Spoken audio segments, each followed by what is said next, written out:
Assalamualaikum warahmatullahi wabarakatuh. Shalom, selamat pagi Ibu-Ibu. Perkenalkan, saya Martin Cesedik, mahasiswi Stikes Wirausaha Yogyakarta. Baik Ibu-Ibu, tujuan saya di sini ingin melakukan penjelasan atau memberikan penyuluhan kesehatan tentang bekam estetika atau bekam kecantikan. Baik Ibu-Ibu, waktu yang saya perlukan di sini yaitu 30 menit. Oke, mungkin dari Ibu-Ibu ada yang ingin bertanya. Baik Ibu-Ibu, jika tidak ada pertanyaan, saya langsung saja ya.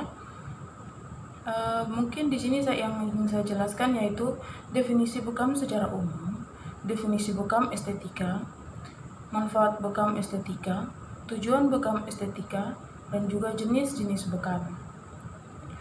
Baik Ibu-Ibu, mungkin dari Ibu-Ibu ada yang sudah pernah mendengarkan tentang apa itu bekam atau pernah mengikuti bekam estetika sebelumnya. Oke, baik, ada yang belum dan ada yang sudah ya.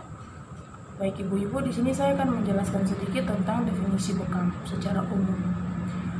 Bekam atau hijama berarti torehan darah. Bekam hanya boleh dilakukan pada pembekuan atau penyumbatan pada pembuluh darah.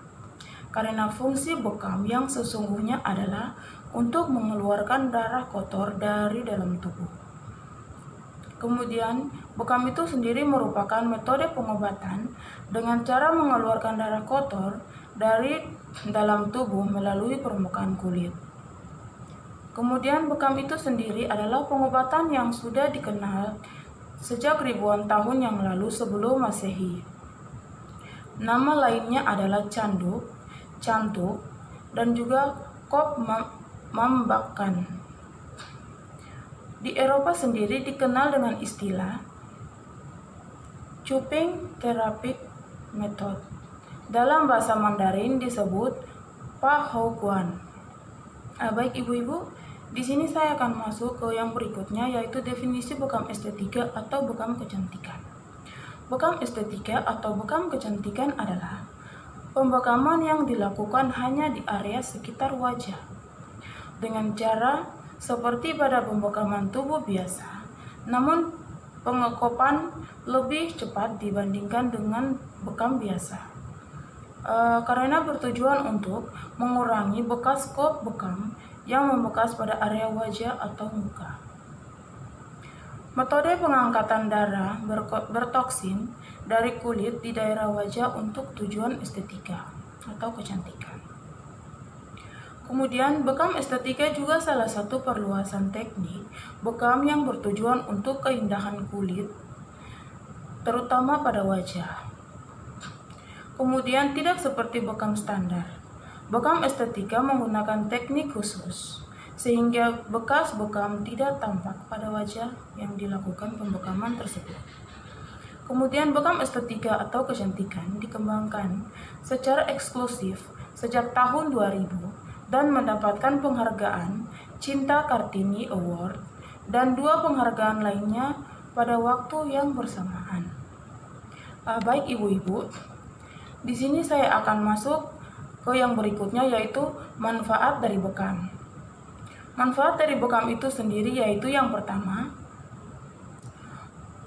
mengurangi masalah-masalah kulit seperti jerawat, kerutan, kantung mata, dan lain-lain.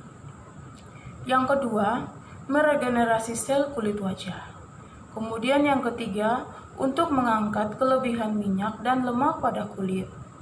Kemudian yang keempat, melancarkan peredaran darah yang berkualitas atau kaya oksigen ke sekitar wajah dan kepala. Kemudian yang kelima, tujuan kecantikan dan kesehatan kulit tercapai. Kemudian yang keenam, mengembalikan elastisitas kulit atau kerutan pada kulit berkurang.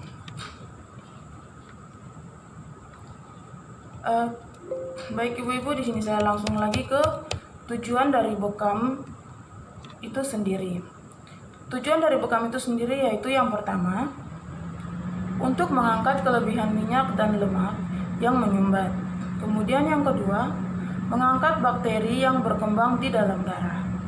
Kemudian yang ketiga, mempercepat proses penyembuhan bila terjadi peradangan. Kemudian yang keempat, meregenerasi sel-sel kulit yang mati.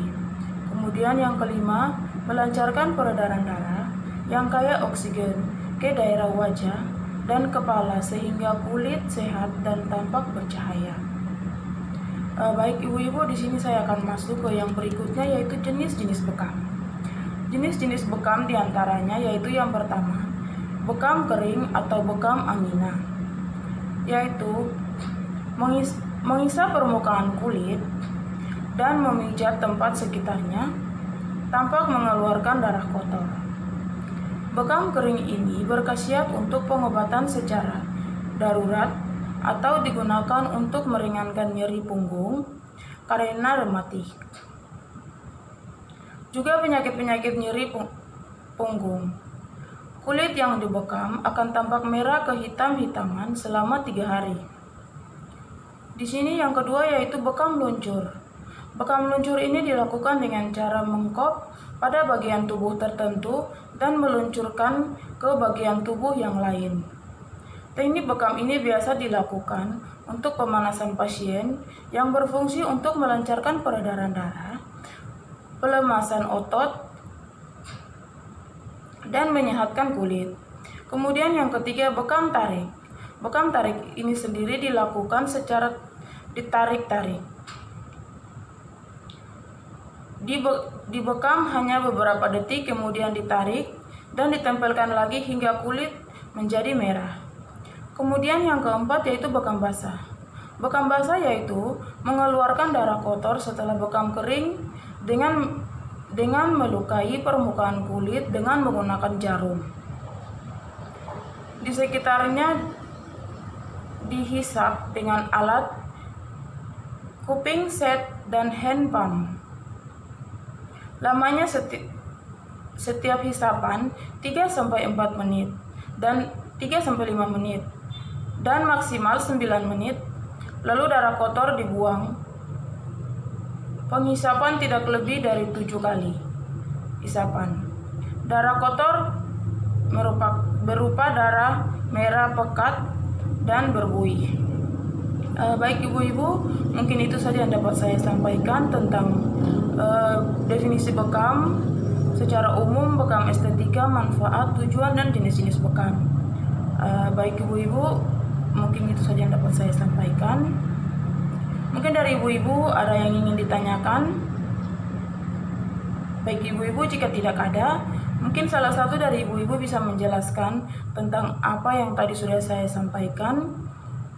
Mungkin dari definisinya atau manfaatnya, tujuannya, ataupun jenis-jenis bekamnya. Terima kasih banyak ibu. Saya rasa ibu-ibu semua sudah cukup paham tentang apa yang tadi saya sampaikan. Semoga apa yang dapat saya sampaikan tadi bisa bermanfaat buat ibu-ibu semua. Baik ibu-ibu, jika tidak ada yang ingin ditanyakan, mungkin itu saja yang dapat saya sampaikan tentang definisi bekam estetika. Baik itu definisi bekam secara umum, definisi bekam estetika, manfaatnya, tujuannya, dan jenis-jenis bekam tersebut. Mungkin itu saja yang dapat saya sampaikan ibu-ibu. Jika tidak ada pertanyaan, terima kasih banyak atas kerjasamanya ibu-ibu. Terima kasih, selamat pagi.